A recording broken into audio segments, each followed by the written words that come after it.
Hello guys, hello friends, welcome back to the channel, Bedircam2 here. In this video, I want to explain how World of Tanks manipulates and directs us and how it keeps us inside the game.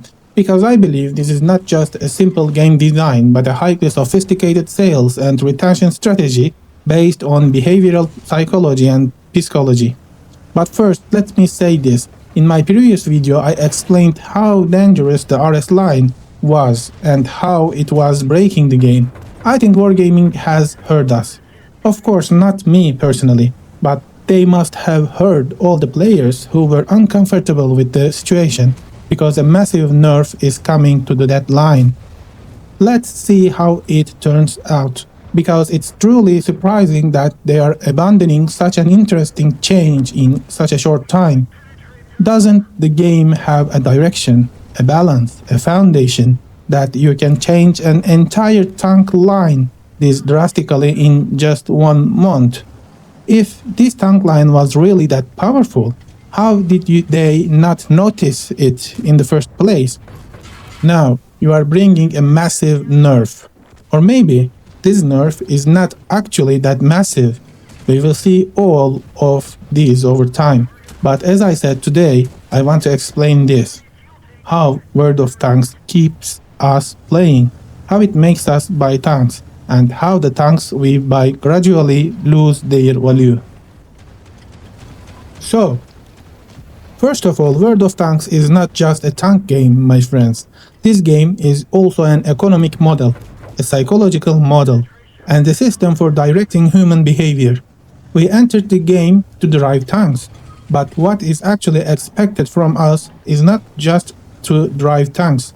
It is to stay in the game, because the longer you stay in the game, the more attached you become, the more money you spend, the harder it is to quit.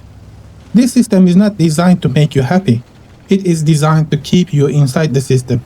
This idea was first proposed in the 1950s by the American psychologist B.F. Skinner in experiments conducted at Harvard University. Skinner showed that giving rewards at irregular intervals increases addiction-like behavior.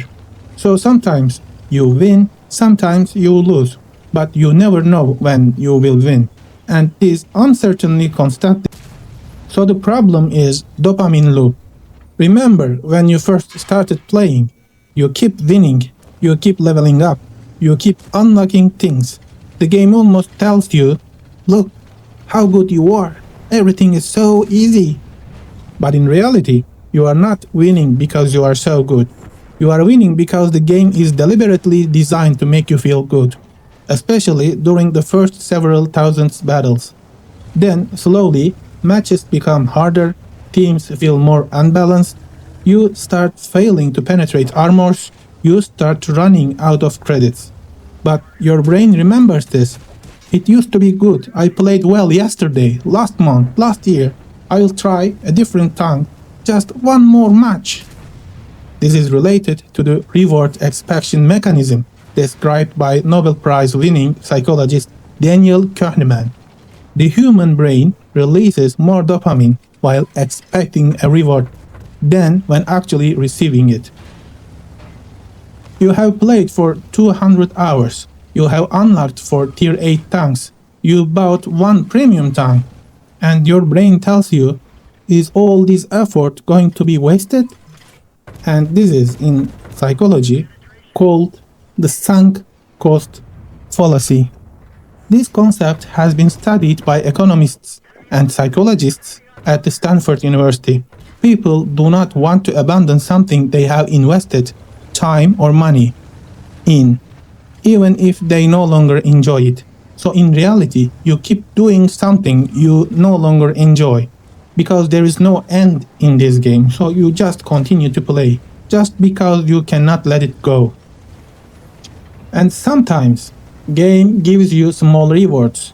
What does it give you? For example, 3 days of premium, free loot boxes, a week premium tank. Then, the game deliberately made harder. Credits are not enough, repairs are expensive, ammunition is expensive, and then the solution is shown to you. If you buy premium, you will be comfortable. It does not sell you this, give me money.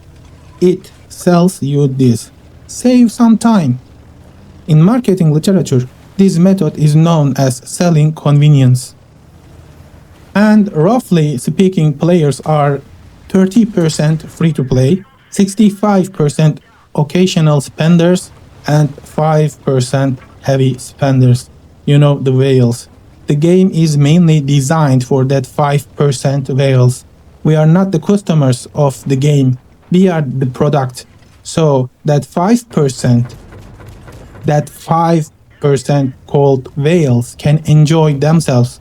They are used like pawns on the chessboard. And do you know why do the tanks you buy become obsolete? New tanks arise and they feel faster, with higher penetrations, with stronger turrets, with fewer weak spots. The old tanks stay in the game, but the game changes. No one directly nerfs your tank.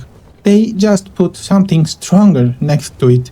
So first tier 9 premium tanks appear. Tier 8 tanks remain premium only on paper. If tier 10 premium tanks appear in the future, this process will accelerate even more. One day you say, this tank is not like it used to be. No, the tank is the same tank, but maps has changed, the matchmaking system has changed, the meta has changed, the speed of the game has changed, and the stronger tanks have arrived. It is not the tank that has aged, it is the era. That is why the tank no longer feels the same. And in my opinion, the biggest trick and deception in the game is this. The game makes you angry. RNG fails you. You lose 3 matches in a row. You can't penetrate armors. Your team collapses very fast. Then it sells you the solution. Premium ammos, a new premium tank, a premium account, premium days. So the system does this. First, it creates the disease. Then it sells the medicine. So, conclusion, my friends, World of Tanks is not a normal online tank game. The player is not a commander. The tank is not just a vehicle. This is a consumption system. And if we don't realize this system, we will keep living in the same circle. Yes, my friends, today I want to explain how World of Tanks keeps us playing, how it makes us buy tanks, and how the tanks we buy gradually lose their value. This is not a hate video. This is an awareness video. I hope you have more or less understood what I said. You are probably seeing the meta changes, the increasingly poor performance of premium tanks, and the changes to the matchmaking system. You are probably commenting about how you sometimes got very good results and sometimes very bad results with the same tank in a row. You are probably interpreting all of this. And if you want more analysis videos like this, don't forget to like the video and subscribe to the channel. This was Bedir KM2, take care of yourself, and while driving tanks, don't forget to use your brain too. See you in the next video, bye bye.